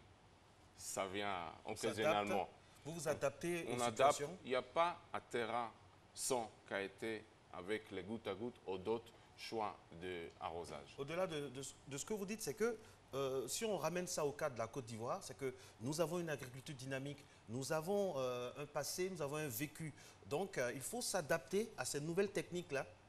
Il faut s'adapter à ces nouvelles techniques et améliorer les méthodes de travail. C'est les deux. On ne peut pas juste amener les techniques, mettre ça au terrain et puis après aller rentrer à la maison. C'est des savoirs. Il manque de savoir ici, énormément. Même ces 2 personnes qui ont été là tout à l'heure, ils en parlaient. Ils travaillent, ils gagnent leur vie. Mais ils peuvent gagner 3 fois de leur vie de la même terre. Ils n'ont pas besoin d'aller chercher des milliers d'hectares. 100 000 mètres carrés ici, on peut produire 8 tonnes. 8 tonnes, ça fait 8000 kg. Est-ce qu'on peut manger, nous, 8000 kg par jour, par an? Non. Nous, on va manger peut-être à tonne et demie, 1500. Mais on ne peut pas manger 8000. Alors, on peut vendre. On peut vivre. Plus. La Côte d'Ivoire, elle importe 90% de leurs légumes, manger, nourriture. C'est terrible. On sort d'Abidjan, là. Tout est fertile. Moi, j'ai envoyé avec un pèlerin qui est venu chez nous en avril. Je l'ai envoyé, il voulait acheter une plante des oliviers. Je l'ai amené 5 Hier, je l'ai vu. Même pas 5 mois, c'est déjà comme ça ici. Sans qu'il n'a rien fait, hein. Il a juste mis dans la terre avec la pluie. C'est incroyable. Votre terre, c'est quelque chose que nous, on rêve. D'accord. Alors, la Côte d'Ivoire a un climat très intéressant pour l'agriculture. Vous l'avez dit, les terres également sont fertiles. Donc, finalement, si on comprend la problématique, c'est le manque de savoir et de savoir-faire de nos agriculteurs qui en sont, pour beaucoup, restés aux techniques, on dira pas préhistoriques, mais pas très évoluées. Il n'y a pas de technologie, il n'y a pas de nouvelles choses qui sont apportées pour optimiser la création, la production, pardon. Alors, outre le goutte à goutte, par exemple, et on a vu le hors-sol, est-ce que ça nous concerne, puisque finalement, nous, notre terre est fertile. Est-ce que le hors-sol est une technique qui pourrait intéresser un agriculteur ivoirien? À cause de ça, moi, j'ai trouvé qu'il y a un problème ici. Tout le monde, il veut faire tout, et il va investir tout, et à la fin, ils n'ont pas l'argent pour continuer le projet. Moi, je pense, franchement, hein, que vous pouvez travailler votre terre, vous n'avez pas besoin d'investir dans le hors-sol. Le hors-sol, on peut faire sur les toits des maisons. On peut faire dans notre cour, dehors de notre maison. Mais la terre dehors, elle est tellement fertile. Pourquoi de mettre tous ces plastiques? Un plastique, c'est 400 ans pour disparaître dans la terre. Alors, on peut travailler la terre, mais il y a des normes à travailler. Chaque terrain que je viens est fait toujours comme ça. Il n'y a même pas un carré simple. Chacun, il plante comme il veut. On peut faire carré, on gagne la place, on fait les distances plus courtes que vous connaissez aujourd'hui. Au lieu de tous les 20 centimes, 80 centimes, on peut mettre tous les 12. Ça nous rend plus et plus. La plante, il n'a pas besoin de tout ça, mais c'est de savoir. En plus de ça, aujourd'hui, vous travaillez toujours avec les manchettes et les dabas. Manchettes et dabas, même si on travaille très dur, on peut creuser 5 cm. Pour arriver à tourner la terre bien, il faut tourner à 30 centimes. Ça veut dire qu'on amène toutes les richesses d'en bas à haut. Parce que le soleil, ça brûle tout ce qu'il y a à haut. Les gens, ils ne travaillent pas comme ça. Ils ne tournent pas la terre. Nous, on travaille à 50 cm pour tourner la terre. En plus, chaque plante, il alimente l'autre plante qui vient après. Ça, vous ne connaissez pas. Mais chaque plante, il boit, et puis après, il fait son besoin. Mais tout ce que vous dites, je m'excuse de vous couper, tout ce que vous dites, on a quand même des spécialistes ici en Côte d'Ivoire. Je vais dire au niveau des agronomes qui accompagnent un peu le développement, parce qu'on n'est pas arrivé à ce niveau-là quand même par hasard. Est-ce que vous travaillez de connivence avec eux, en rapport avec eux? Est-ce que vous leur soumettez aussi vos suggestions? Est-ce que vous vous rencontrez pour discuter afin d'apporter aussi quand même votre expérience à tout ce qui se fait? Je peux vous dire comme ça. Moi, je fais depuis 2008, je tourne en Côte d'Ivoire. J'aime ce pays. Je ne comprends pas pourquoi, mais j'aime ce pays. Tous les ans, je fais des séminaires. Tous les ans, je vois des gens. Tous les ans, je fais des projets au terrain. Je viens pour expliquer, pour améliorer. J'ai des milliers de stagiaires qui sont travaillés avec moi, ou pour moi, dans de différents projets avec des coopératives, les gens et tout. Mais les savoirs qu'ils ont, ils manquent. Il y a 3-4 mois, j'étais dans un terrain, on a fait des choux. Nous, on plante 12 choux sur mètre carré. Et ils ont planté 6. Je demande, mais pourquoi? Parce que c'est ça qu'on sait. Ce n'est pas les réponses. Parce qu'après, les marchés, ils veulent des choux de 1 kg, 1 kg 2. Ils ne veulent pas des choux de 2,5 kg. C'est un peu ça. Et après, j'ai demandé à une fille là-bas, excusez-moi, est-ce que vous avez vu le flair des choux? Elle me dit non. J'ai dit, mais attends, vous travaillez ici pour un mois. Vous êtes en train de semer des choux. Vous voulez cultiver des choux. Et puis à la fin, vous n'avez jamais vu. Alors j'ai appuyé sur mon portable. Tout le monde ils ont des portables aujourd'hui. Pour regarder le Facebook, pour faire tout ce qu'on veut. Et puis j'ai fait voir une fleur de choux. Mais si c'est comme ça, c'est une fille qui a fini son stage maintenant là. Elle a fini l'école. Alors, elle n'a même pas la photo de ce qu'elle va travailler. Elle n'a même pas l'image. Elle n'a jamais vu. J'ai jamais vu ça. Ça me fait mal, hein. Il faut comprendre, ça me fait mal. Mais est-ce qu'elle a été chercher cette information? C'est ça qui est important. Donc il y a un problème au niveau de la formation, vous voulez dire? Il y a un problème, je n'ai pas dit qu'il n'y a pas. De curiosité même des... Voilà, on fait quelque chose, il faut chercher qu'est-ce qu'on fait. Il faut chercher à savoir. Documenter. Tout est noté aujourd'hui. Moi, je ne suis pas génial. Mais je prends les hautes techniques que nous avons ici, et chez nous, qui tout est avec des ordinateurs, tout est appliqué, tout est ouvert et tout et tout. Et puis, j'essaye d'appliquer ça ici au terrain.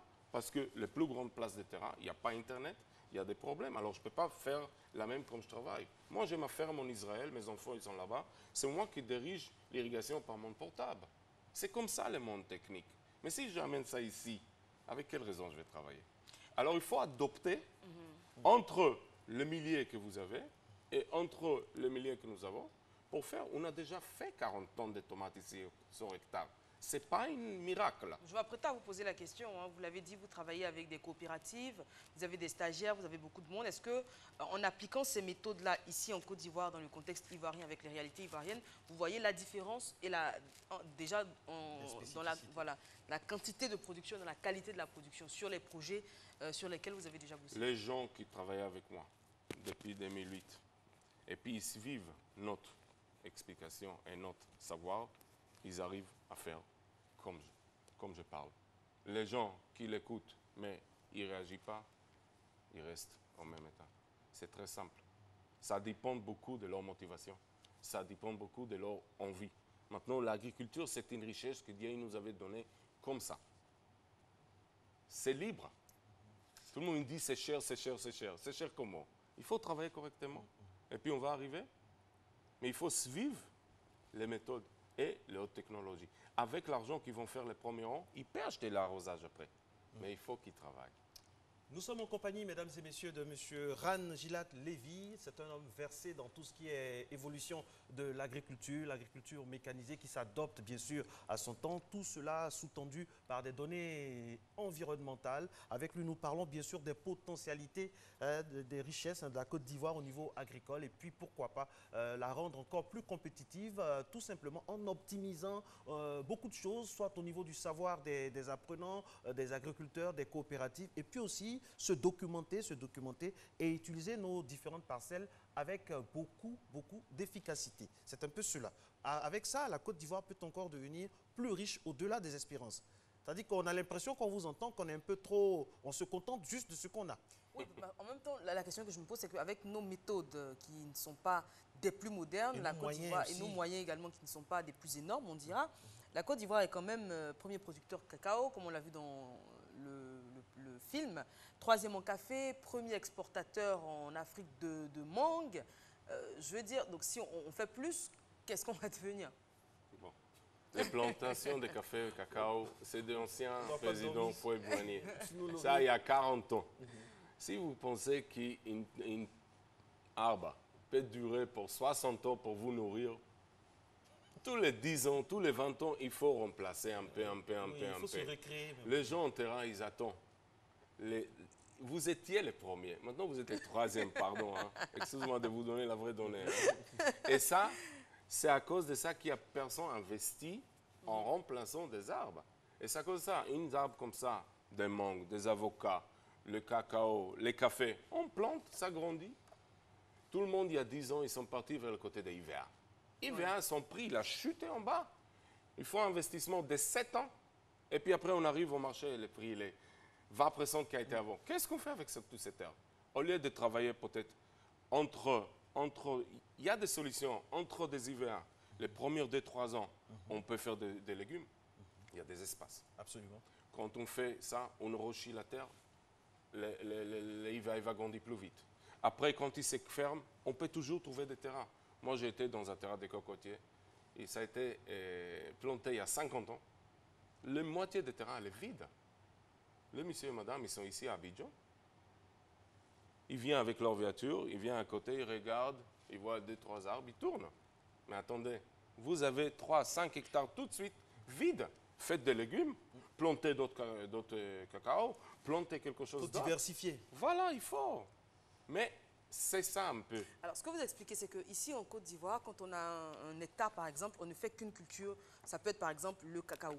Après, on a un autre hectare, on ne fait que du café. On a un autre hectare, on ne fait que du coco. Pour vous, on ne mélange pas, on va dire. On n'utilise pas mieux les parcelles. Voilà, les parcelles à bon escient, alors qu'on peut planter plusieurs choses différentes sur la même parcelle et être productif. C'est exactement ça. C'est exactement ça. Il ne faut pas avoir peur. Il ne faut pas dormir sur ses lauriers. Un plante, ça plante. S'il y a des soucis, on les sort, on les met à côté. Mais quand il n'y a pas de soucis, il faut essayer. Dans la vie, il faut avoir envie, il faut avoir essayé, il faut aller au terrain, il faut venir. C'est ça un peu. Moi, je n'ai pas dit que tout est mal ici. Vous voyez, il y a des résultats. Les gens ils vivent de ça. Mais c'est une richesse que maintenant, on peut revenir à la terre. Parce que, comment on va manger?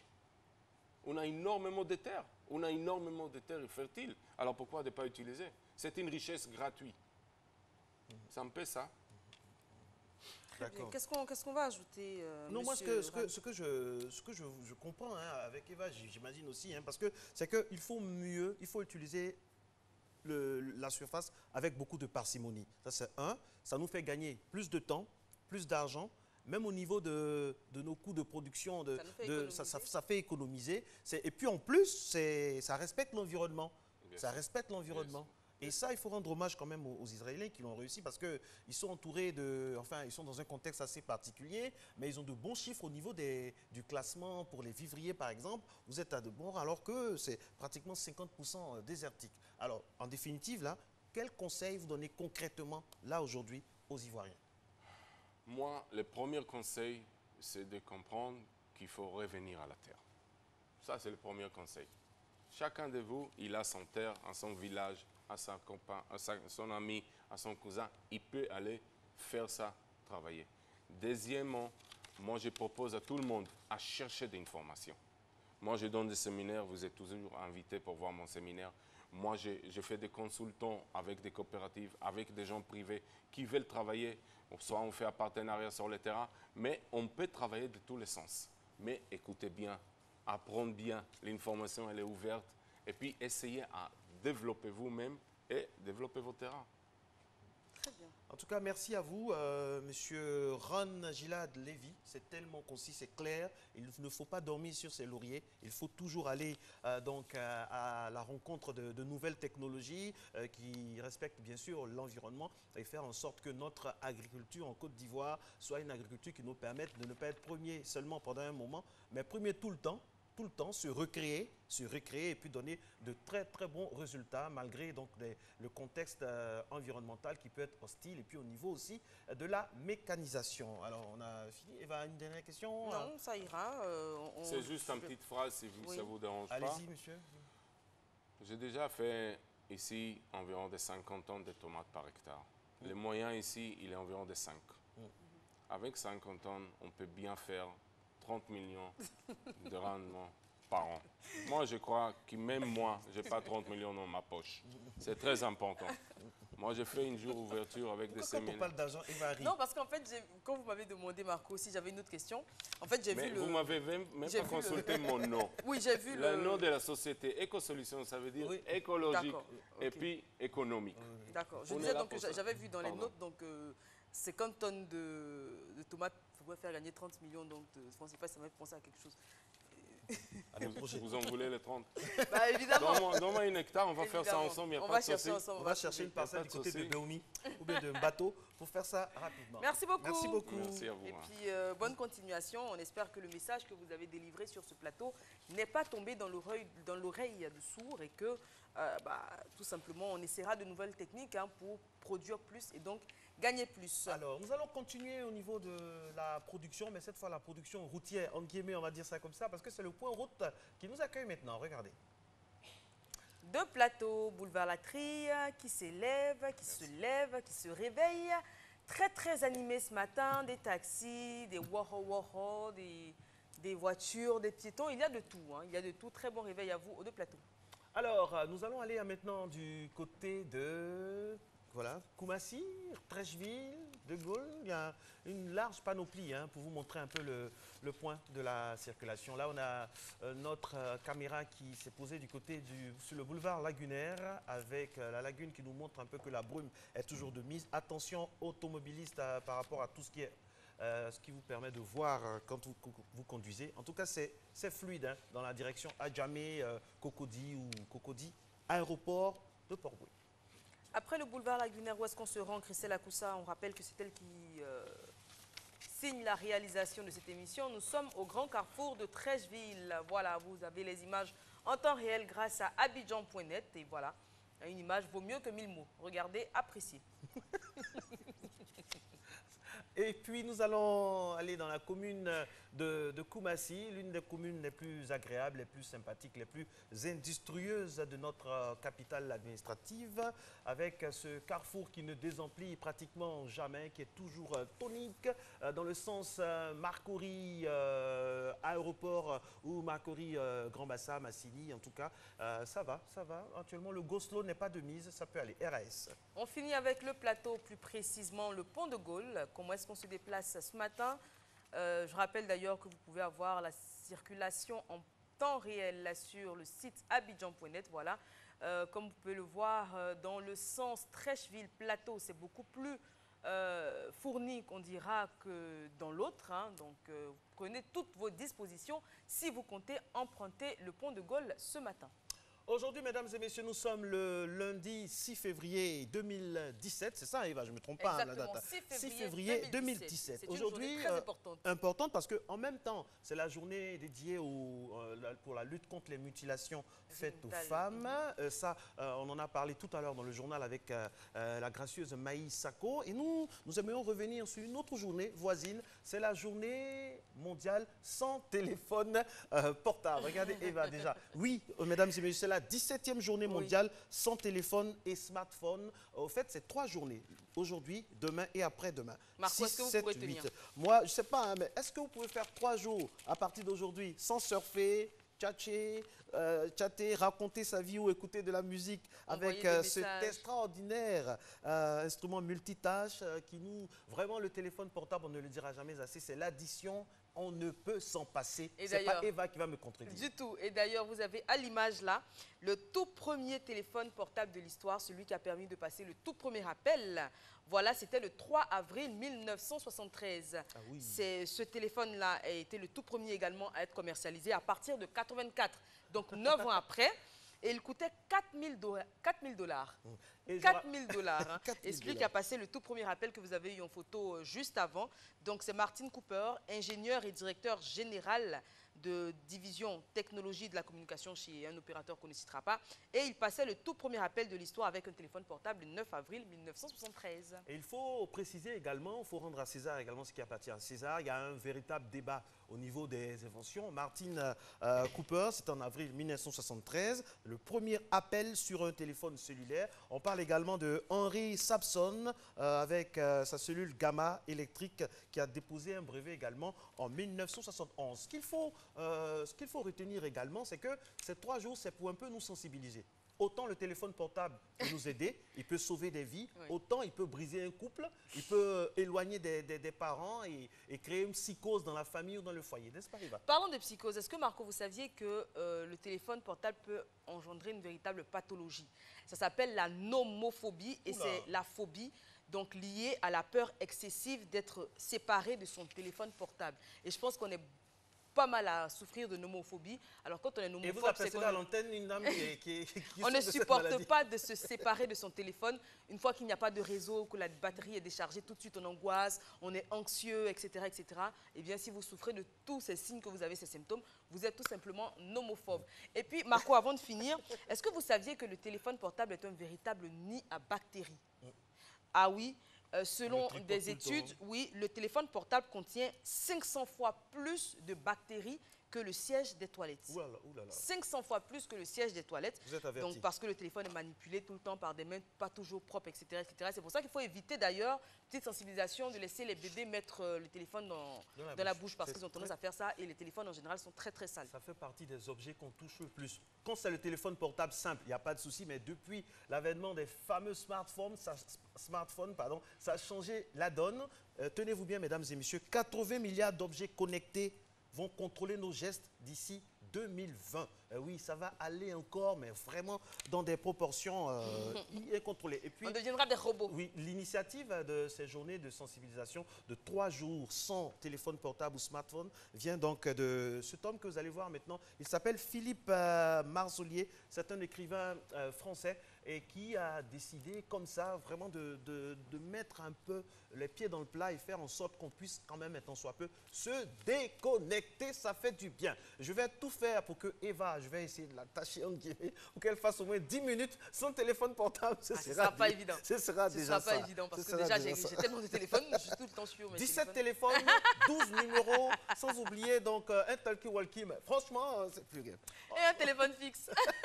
Un téléphone fixe. Exactement. Merci à vous. Merci pour votre fidélité.